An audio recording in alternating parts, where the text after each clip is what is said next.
Počuli ste už o smart elektrochemických senzoroch? Ide o zariadenie vyvinuté na detekciu rôznych bioanalitov z malého množstva telesných tekutín, kvapka slín, krvi či potu, alebo polutantov zo vzoriek vody alebo pôdy prostredníctvom použitia senzorov modifikovaných nanomateriálmi a mobilnej aplikácie pre jednoduchšie vyhodnotenie výsledkov. Tento výskum sa úspešne darí realizovať vďaka projektu Territory, podporeným vedeckým grantovým programom zameraným na podporu projektov s aplikačným potenciálom.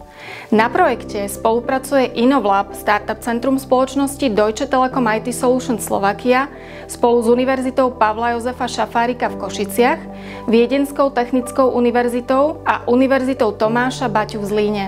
Jedným z cieľom projektu je vývoj mobilnej aplikácie, umožňujúcej jednoduché a rýchle vyhodnotenie nameraných dát. Vývoj aplikácie majú na starosti kolegovia zo Scrum týmu Innovlabu pod vedením Alice Nárožnej Gold a Milana Vargu. Prepojenie biznisu a akademickej pôdy prináša svoje prvé úspechy. Týmto špecializovaným testovaním pomôžeme zlepšiť diagnostiku mnohých ochorení nielen na Slovensku, ale aj vo svete. A o tom, ako senzory fungujú, nám už povie vedúca katedry fyzikálnej chémie doktorka Ivana Šišoláková z Univerzity Pavla Jozefa Šafárika v Košiciach.